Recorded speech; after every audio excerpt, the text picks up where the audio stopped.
Welcome to another author event at the Poison Pen Bookstore. I'm John Charles, and tonight the Poison Pen is honored and delighted to have with us author Maxym Martineau, whose new book is Shadows of the Lost.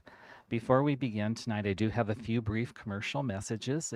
This if this is the first time you're here at the Poison Pen, we'd like to welcome you, whether it's in person or virtually. I would like to suggest that if you want to know who's coming to the Poison Pen in the future, the best way to do that is to sign up for our e-news. It's real easy to do. Just stop at the front desk on your way out. Someone can sign you up, and each week you'll find out who's coming to the Poison Pen, as well as information about new and forthcoming books that you might like to read.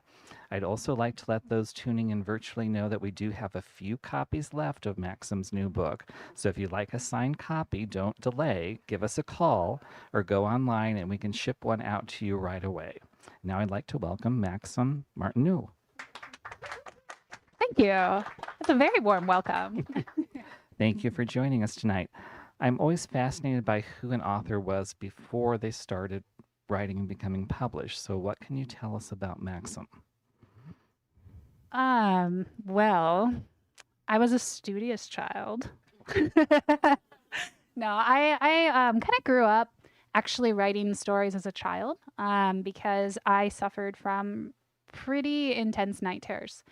And so I used writing as a way to sort of deal with what I was experiencing and getting it out there. So through writing, it helped me like grow into who I am. So I've always sort of been writing, but I didn't always think I would be a writer. I actually went to school for animal behavior. I was a biology major first, which if you've read Kingdom of Exiles makes sense because it's all about magical creatures and animals and all of that fun jazz. So. And you got an English degree? I did. Yeah, I switched. I gave up at organic chemistry. When did you know you wanted to become a writer, and what was your path to publication like? I think I decided I wanted to become a writer when I realized it was something I could do in addition to like my everyday like life. I always was told growing up that, oh, well, don't get an English degree or don't do this. You can't survive off this. You will never, you'll never make it. And I was like, well, hold my beer. But then like I took that and I was like, well, maybe if I like still do something with my English degree. So for my day job, I do marketing and writing and that kind of stuff. And then I was able to allocate time where I could still use those creative juices toward my writing outside of work. And I realized I could make it work. I don't sleep a lot, but I do make it work. I hope. Your first book was Kingdom of Exiles, is that correct? Correct, yes. And your first couple books kind of took a curious path because they were published, the first one as adult, and then you tell us the story behind the story. The story behind the story. It's very interesting, and publishing is a weird industry. I wish I knew all the answers to everything about it because I could have been way more prepared going into it. Now, maybe I am. But so I had a very quick submission journey. For anyone listening or aspiring to be an author, submission is when you take your book out and your agent, or you do it yourself, however you choose to do it, goes to a publisher and your book gets picked up and bought, and then they agree to publish it in 11, 17, however many months. And I worked with my agent. It got picked up very quickly because she had an existing relationship with the editor at the publishing house and like knew that our book was going to click. And I love my editor. We do fantastic work together, in my opinion. When they picked me up, they purchased Kingdom of Exiles as an adult mass market romance. Now, for anyone who doesn't know what that means, mass market is the tinier little version books that you see at like maybe a Target or an airport. That it's like very traditional for romance, very strange for fantasy romance, in my particular opinion. But because that's the imprint within my publisher was the romance sector, that's how they chose to market it. And it was getting a lot of early excited reviews and positive reviews, and everything was going really well. But then when it hit shelves, we found that we were either getting miscategorized as young adult romance or just young adult fantasy in general. And the romance readers were having a hard time connecting with it as romance because the mass market cover is like a very strong, super empowered, like Wonder Woman female in front of a magical creature, which is like, I liked it, but like in terms of a romance book, when you go to a shelf and what you expect to see, it just wasn't getting clicked. So Barnes and Noble approached us and said, hey, or maybe we approached them. I don't know who. that's that. Those are semantics are beyond me. But they wanted to do a special edition YA release of Kingdom of Exiles because it was getting miscategorized so much as young adult. And so we did. In December of that same year, we released Kingdom of Exiles with the cover that's up there that you know now. And because of the success of that, my publisher decided to continue Kingdom of Exiles, The Frozen Prince, and The Shattered Crown through the young adult sector. Those covers all the same. So now the way that I kind of like let people know the difference is just like, oh, the original mass market version is the special edition because the rest of the series are not marketed as adult like mass market romance. So it is interesting because it is I don't think that's traditional by any means, and it has made marketing rather funky sometimes. Lots of explanation as you just went through. And then Shadows is the same style, at least in terms of like the trade paperback and everything, but it's new adult, so a little bit more elevated in terms of like the romantic content, if you will. What can you tell us about Shadows of the Lost, your new book? So Shadows of the Lost is a spin-off series. Kingdom of Exiles, The Frozen Prince, and The Shattered Crown are the completion of the Beast Charmer series. And Shadows of the Lost starts with the perspective of one of the secondary characters in that series. So what I like to tell people is, yes, you can pick up Shadows of the Lost and read it fine. Like it's a new plot line, new villain, new everything. You'll be fine. You might get a deeper understanding of some pre-existing relationships if you were to read the first 3 books, but you can just as easily pick it up and start fresh from here. In particular, Shadows of the Lost is about Cost, one of the aforementioned secondary characters, and his love interest, Gage. And they are both undead. One is an assassin. One was a former beast charmer who is now trying to reconcile with his existence as an undead assassin who can walk with the shadows and essentially kill people. He doesn't feel right about that. He can't access his beasts in the way that he used to. The beast charmer world, they sort of, the beasts that once you tame them live in this sort of very euphoric realm and are very happy, and they can come to the charmer's aid at any point. But when Gage died, he lost his connection with that realm and effectively lost relationships with hundreds of his creatures whom he loved very dearly. So a lot of his grief that he deals with in this book is rectifying with his new path in life and inadvertently blaming his love interest for the reason he died. So they don't like each other very much, but they love each other, and they don't want to be around each other, but they do. And they're trying to figure out why nothing is working for Gage and his shadows, and it's either reluctance, a new villain, or a little of both. I'm going to go for the third option on that one. It's a little I read somewhere that you had written your 3 books prior to Shadows of the Lost. Now you wrote this book, and you thought because you had been writing in this world for so long, this would be an easy book to write, but it turned out to be the hardest. It was the hardest book for sure. I guess I might caveat and say that the next book, which I've already written and is currently with my publisher, was also very difficult, but for completely different reasons than this one was difficult. This book was super difficult for me because, without giving too many spoilers in case you haven't read the first 3 and you want to finish them, to me it felt like such a complete ending, and the bad guy was so bad. And they're like, come up with a new bad guy. And I'm like, how do you get more bad than what I already did? And I really struggled with that. And then on top of it, there's a lot happening in like Gage's like self-identity and self-worth and whatnot that like really resonated for me as I was writing this. You know, I was coming out of postpartum depression. I was coming into my own like gender identity and like all of this stuff. And it's just like, yes, Gage didn't have those same problems as me. He didn't just have a child. But like there was this whole sense of like learning to embrace your new self and be okay with that. So it was very difficult for me to get through some of that. So yeah, that was why that was tough. In addition to just writing the book, yeah. No, yeah. In addition to just, putting words on the paper. I also read somewhere that you said angst can come in many fashions. What does angst look like for the characters in your new book? Angst can come in many fashions, and I think it's important to understand all the different levels of that, because when you hear like, oh, it's an angsty book, it's not just like, I want to kiss you, I don't want to kiss you. Maybe I do, but like obviously, yes, there is that. But like there's that whole internal angst that I was just like mentioning with Gage, is like this, I want to be this person or do this thing, and I'm unable to do it because I don't like that part of myself. And then coming to terms with that and realizing that like, oh, I am a beautiful person, I am a whole person, and all I needed was a little ounce of trust And gaining that trust is tough.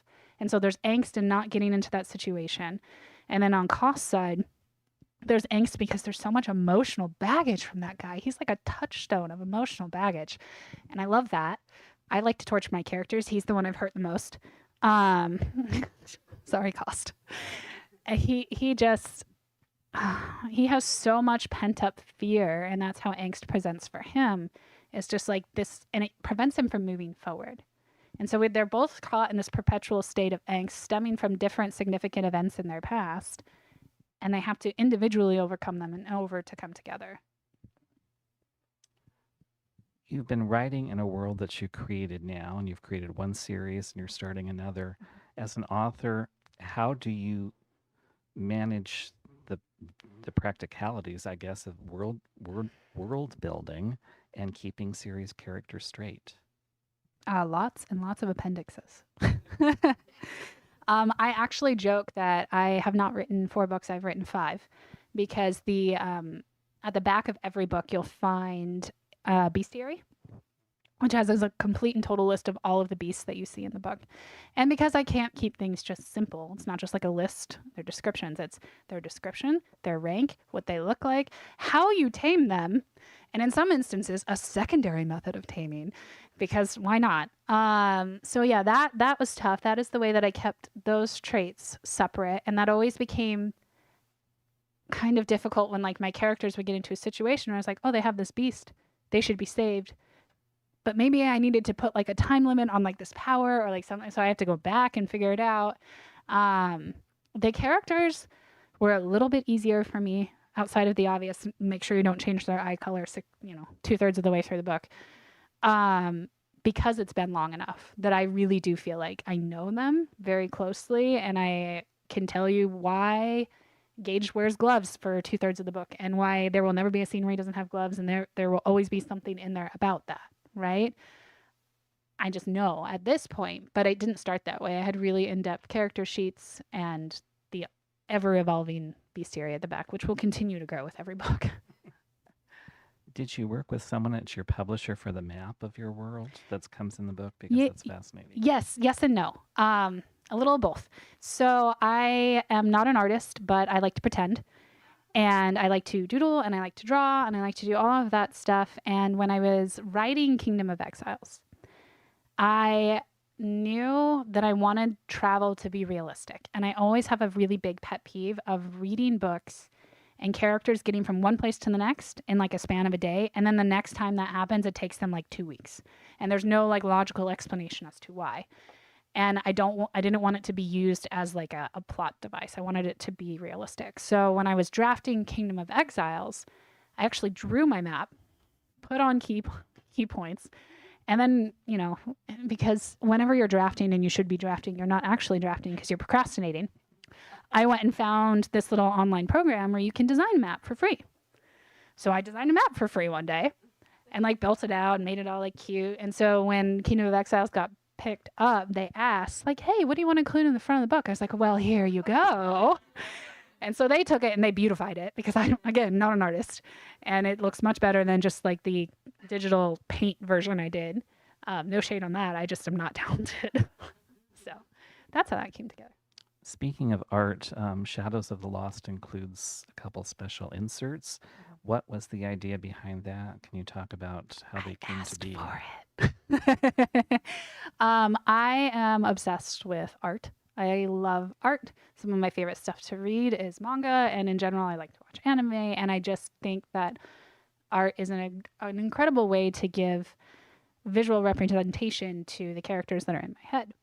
And so when I went through Kingdom of Exiles and that whole series, I actually reached out to, her name's Therese. Her handle is at Orica Art.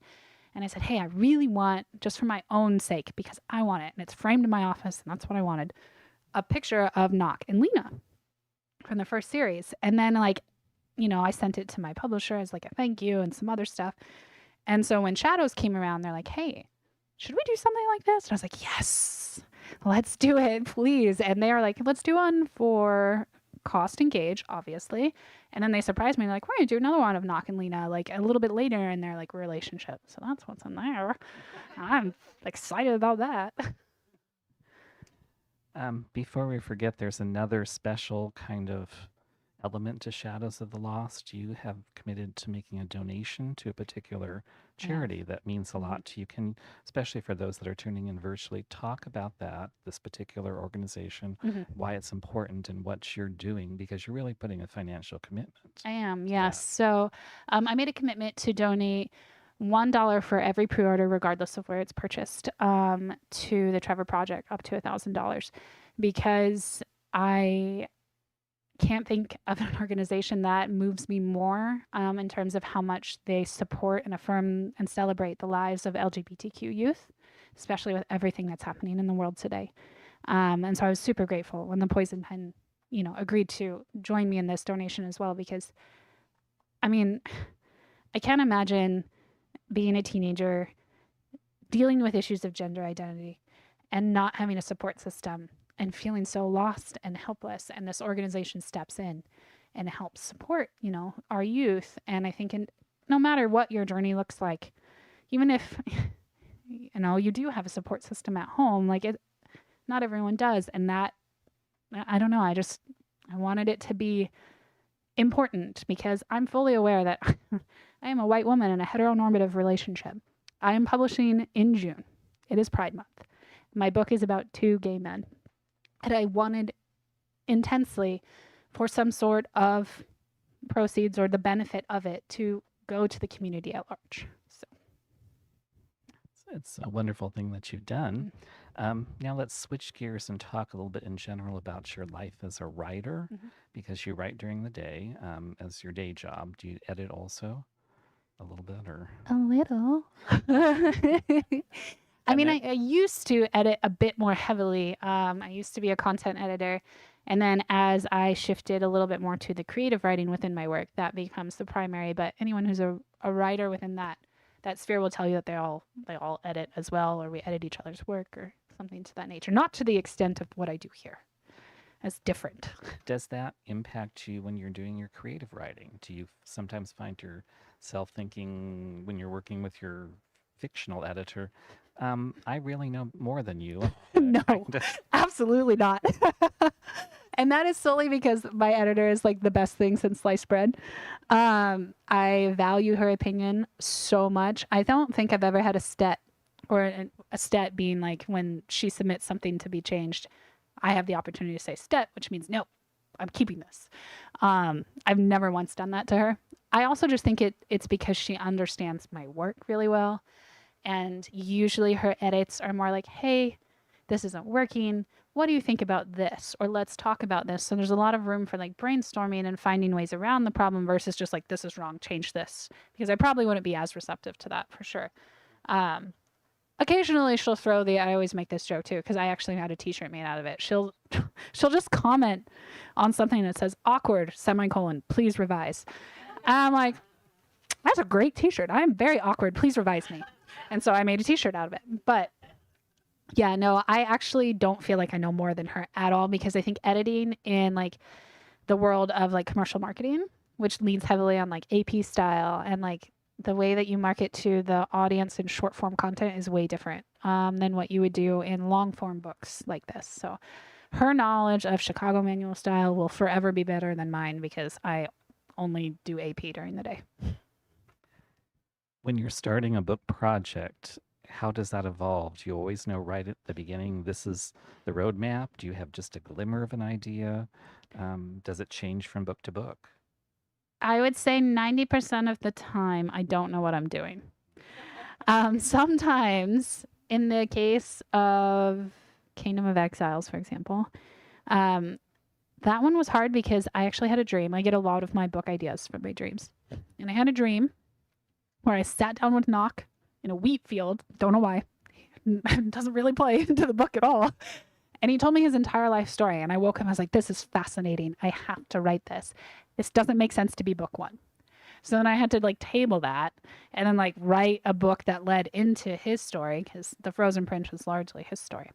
So that was interesting because I knew the characters very immediately off the bat. I knew all of them, knew what I wanted them to do, how I wanted them to interact. The secondary characters surprised me a little bit, but for the most part, I knew. But I had no idea how I was going to get from the very beginning to where like Nox part and then the end of the series went. And the same thing for Shadows, because I already had this established like character built. Like I knew how they were going to interact. I knew all this, but then I had this whole problem of like, what happens next? The series ended. This is a spin-off. Who's the bad guy and why is this happening? Um, and fortunately, I kind of knew it was coming. So I was able to layer some pieces in the third book to sort of to pull off from for those who continue to read all of it. But yeah, most of the time I don't know. I am not a plotter in the slightest bit. I tend to write fully developed characters and I let them surprise me because I like to be surprised because then I hope my readers are surprised, which is always a fine line to walk because it usually means I have a lot of edits because they're like, oh, well, in this chapter they did this, but why were they, but that's my style, so it works. You've been writing for a while now. If you had the opportunity to go back in time when you were first starting out, what advice would you give yourself about the writing journey? Oh, I think I would let myself know that it's okay that it takes time and to write the story you want because no matter how much you try to hit like the market, it's constantly shifting, it's constantly moving. And I remember the first few years that I was like querying, trying to get an agent because I wrote a couple manuscripts before Kingdom got picked up.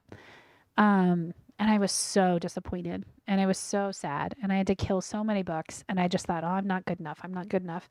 And at the end of the day, that's probably true in some instances, right? My writing level has changed from when I first went on sub right out of college to now.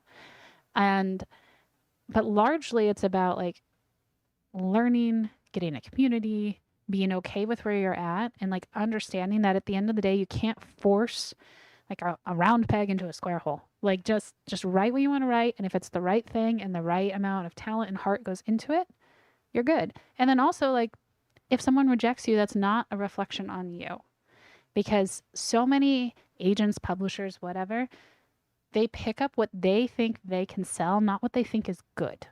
And that's a huge difference that it took me a long time to learn. And they might even already have an author on their bank, like in their little, I don't know, in their warehouse, who's writing the same thing as you. And it doesn't matter. As much as they love you, they have to support that other author who they've already picked up. So, How would you describe the flavor of your writing to someone who's never read your books? I once had it described as medium salsa. Okay. Medium to mild salsa. And I thought that was great. And I still think it's great. I love the analogy. I once did a panel with 6 authors, which was a lot. And it was at San Diego Comic-Con. And I had me, Katie Roberts, Scarlett St. Clair, Piper, and one other. Oh, man, I feel terrible. I can't remember the other girl's name. She's fantastic. And it was sort of a mix between adult and young adult authors. And they had us, I don't think they did this intentionally, but they seated us in range from spiciest to least. And I was right in the middle. And of course, Katie Roberts is, first. Yeah, right, first. Like jalapeno ghost chili pepper, whatever you want to call it. Scarlett's right up there. And then it was me and the 2 other YA authors who didn't know what they had gotten themselves into by joining this panel. And the girl at the end is the one who I give full credit to, the girl whose name I can't remember, which makes me just hate myself a little. I'm terrible with names. She is the one who said, and she got to speak last, of course, I feel. So she sold this. She goes, well, I hate being the only one at the table who feels like mild salsa. And I was like, oh, that's great. So great. So I would say I'm a medium to high. Depends on which series you pick up and which version you pick up, as is mentioned by my weird publishing journey. If you manage to get the very first edition of Kingdom of Exiles, it's more like Scarlet level. If you got the first 3, it's slightly medium to mild salsa. And cost is not ghost chili pepper, but like spicy. Your tongue might need a little milk afterward, we'll say. What is Maxym like as a reader? What can you tell us about your journey as a reader? Did you always read fantasy and romance? Did you come to it late in life? Who are some of your benchmark books? Yeah, I always read fantasy. I grew up on fantasy. Like as a kid, my mom read me The Lion, the Witch, and the Wardrobe. Obviously, she also read me through the Harry Potter series until I just stopped waiting for her because I wanted to read them first and I didn't want to wait for her. And then just continued on with fantasy. And I remember always, like, I'd read the book and then I'd go to bed and be like, I wonder why they didn't kiss. And I got really upset. Then there wasn't more like romantic representation in those early young adult fantasy books. So that's what I always wanted to write, whether it was young adult or adult, is I knew that I wanted fantasy with romance. So for me, one of the benchmark series, I remember I was subbing a different book to my non-agent at the time. And it was a fantasy romance. And I remember Sarah Mass's book had just come out. And A Court of Thorn and Roses. I didn't read the Throne of Glass series. But A Court of Thorn and Roses came out and I read it and I was like, oh my God, it can be done. It can be done and it can be done well. And she is, of course, doing fantastic. And I had so much hope at that point to keep writing the story that I wanted to write because I was starting to get a little disillusioned at the time. And now it's like a great genre and it's taking off. So I'm super happy about that.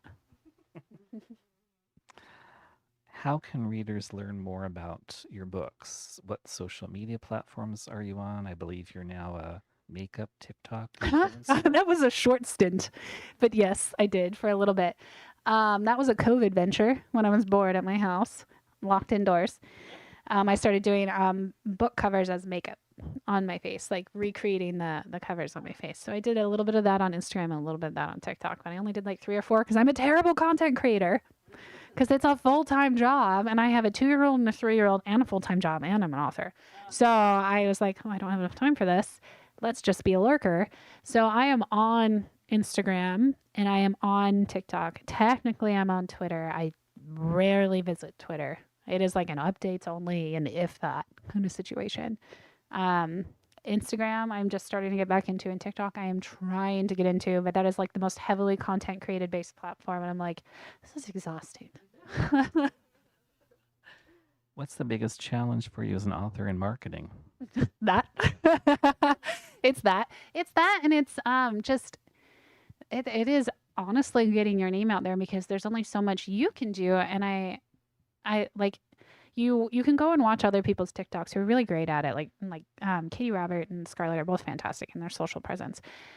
The things that they do well, though, are harder for, I think, new authors to get into because they do a lot of like Q&As or a lot of like, Katie will tell you about her day, which is fabulous to just watch. She's just a fun personality to watch. But like, or Q&As or answering questions about books and whatnot. But those are great content pieces if you have an established audience who are asking you those questions.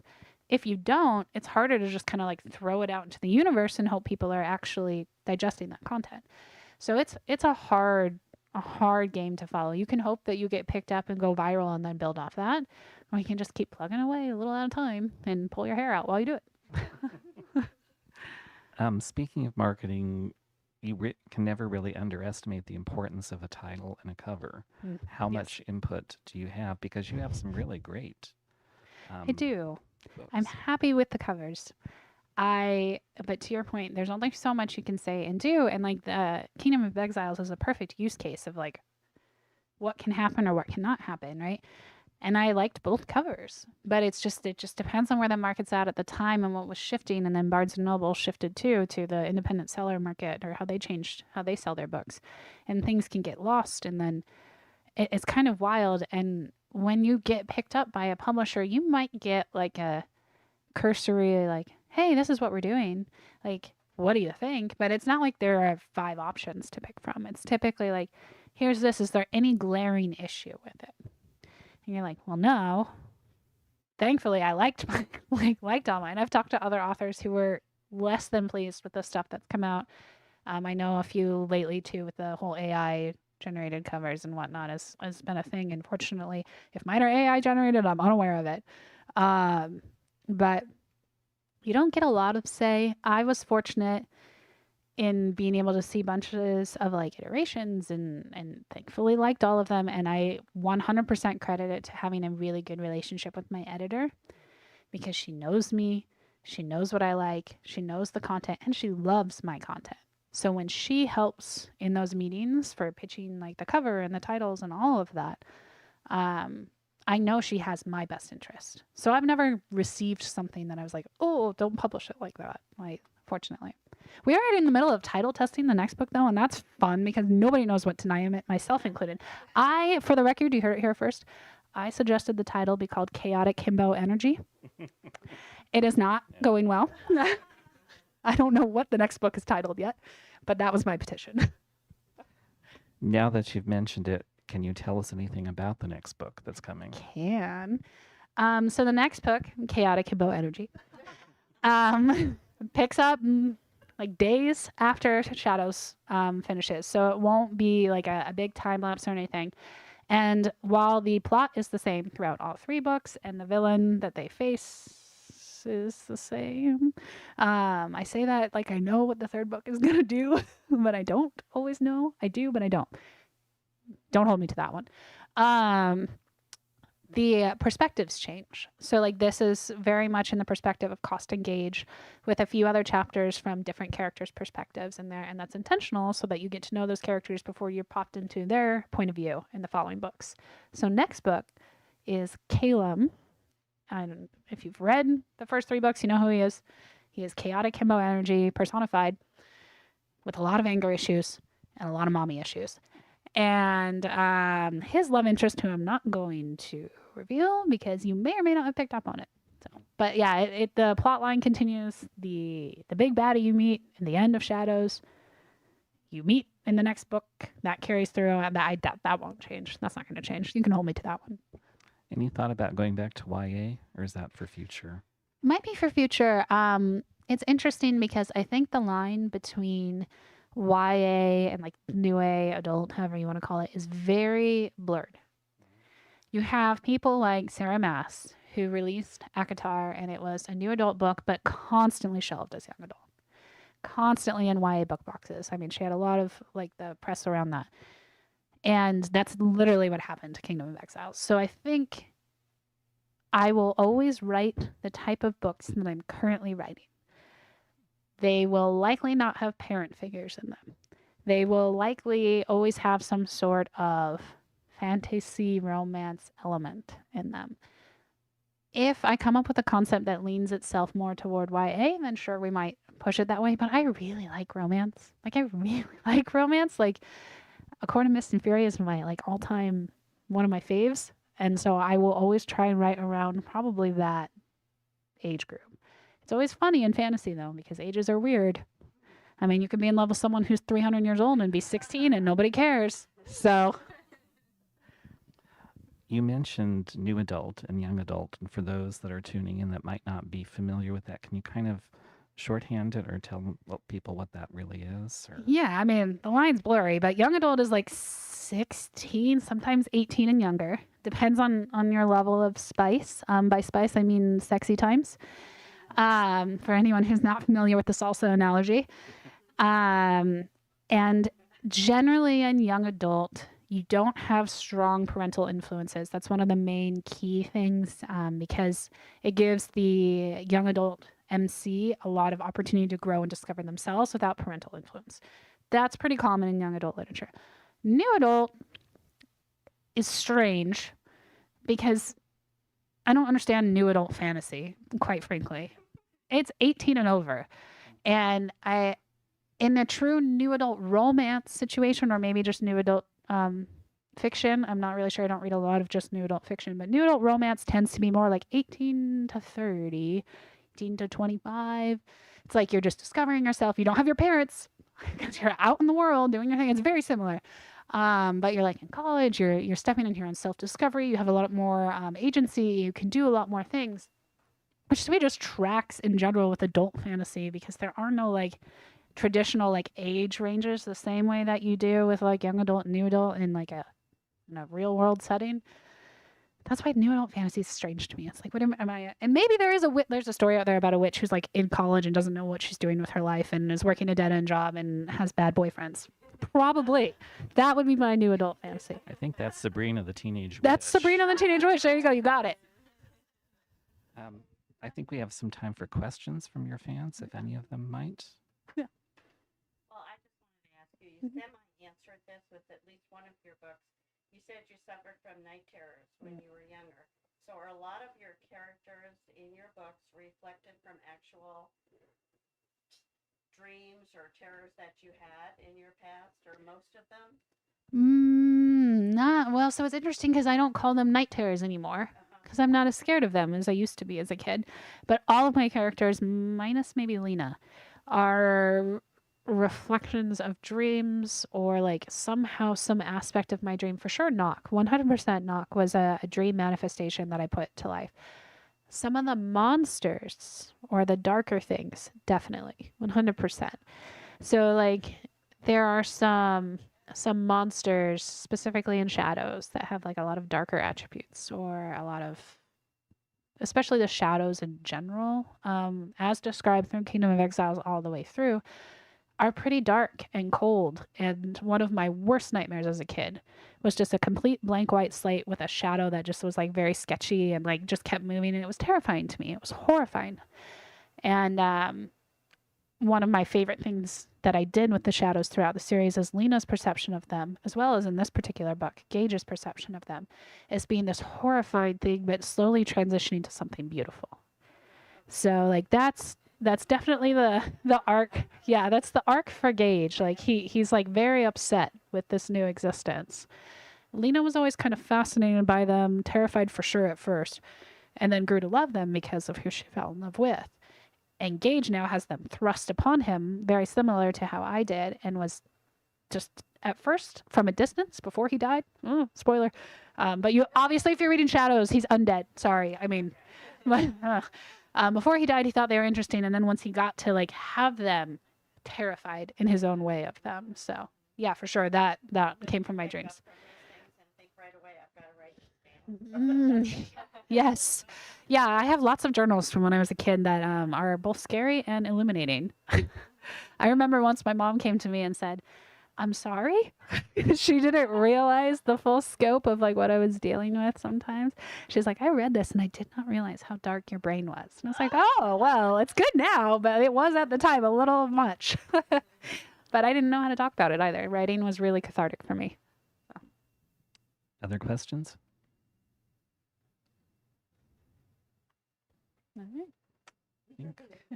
I think they all want to meet you in person. Well, and that's get their fine books too. signed, That's so fine. I get it. I'd like to thank Maxym Martineau for coming for her new book, Shadows of the Lost. Those of you attending in person and those of you online, we'll like to see you back again at the Poison Pen. Thank you. Thank you.